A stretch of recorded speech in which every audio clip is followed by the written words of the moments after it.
நிலப்பரப்பிலே பெரிய கூட்டணி வைத்திருக்கிற ஒரே மகன் நான் தான். நாம் தமிழர் கட்சி தேர்தலில் கூட்டணி வைப்பது குறித்து அக்கட்சியின் தலைமை ஒருங்கிணைப்பாளர் சீமான் கருத்து தெரிவித்துள்ளார்.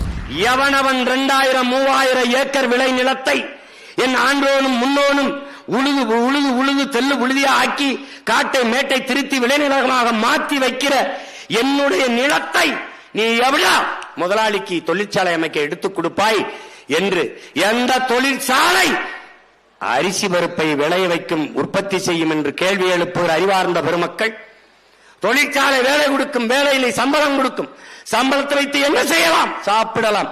சாப்பாடு யார் கொடுப்பார்? இந்த கேள்வியை எழுப்புகிற ஒவ்வொரு மகனும் என்னோட கூட்டணி. விண்வெளிக்கு விண்கலத்தை அனுப்புகிற விஞ்ஞானிகள் சாப்பாடை அவருக்கு விவசாயி தான் அனுப்ப வேண்டும். சந்திர மண்டலத்துக்கு சந்திராயனை அனுப்புகிற சயின்டிஸ்டுகள் அவருக்கு சாப்பாடை சம்சாரி தான் அனுப்ப வேண்டும். இந்த சிந்தனை இருக்கிற எவனும் என்னோட கூட்டணி. நச்சு ஆலைகளை நிறுவுகிறாய், இதை வளர்ச்சி என்று கட்டமைக்கிறாய். தனிப்பெரும் முதலாளிகளின் வளர்ச்சியை ஒட்டுமொத்த நாட்டின் வளர்ச்சியாக கட்டமைத்து ஏமாற்றுகிறாய் என்று எழுகிற ஒவ்வொரு இளைஞனும் தம்பியும் தங்கையும் என்னோடு கூட்டணி. 14,000 ஆசிரியர் பெருமக்கள் தேர்வெழுதி தேர்ச்சி பெற்று பணி நியமனத்திற்காக காத்திருக்கிறவர்கள் என்னோட கூட்டணி. பகுதி நேர ஆசிரியர் பெருமக்கள் நிரந்தர பணி தர வேண்டும் என்று போராடுகிறவர்கள் என்னோடு கூட்டணி. ஓய்வு பெற்ற பிறகு போக்குவரத்து தொழிலாளர்கள் எங்களுக்கான பிடித்த பணத்தை தராமல் பிடிவாதம் பிடிப்பது ஏன்? களத்திலே போராடுகிற ஒவ்வொரு தொழிலாளியும் என்னோடு கூட்டணி.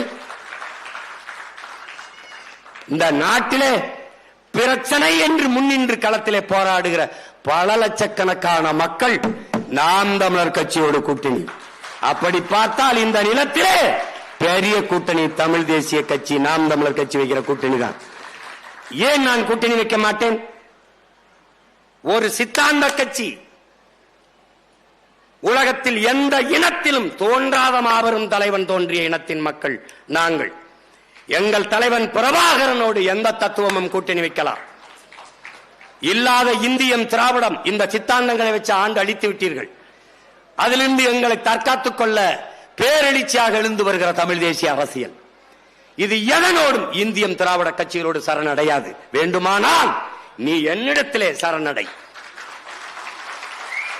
யாரோடும் சரணடைய முடியாது.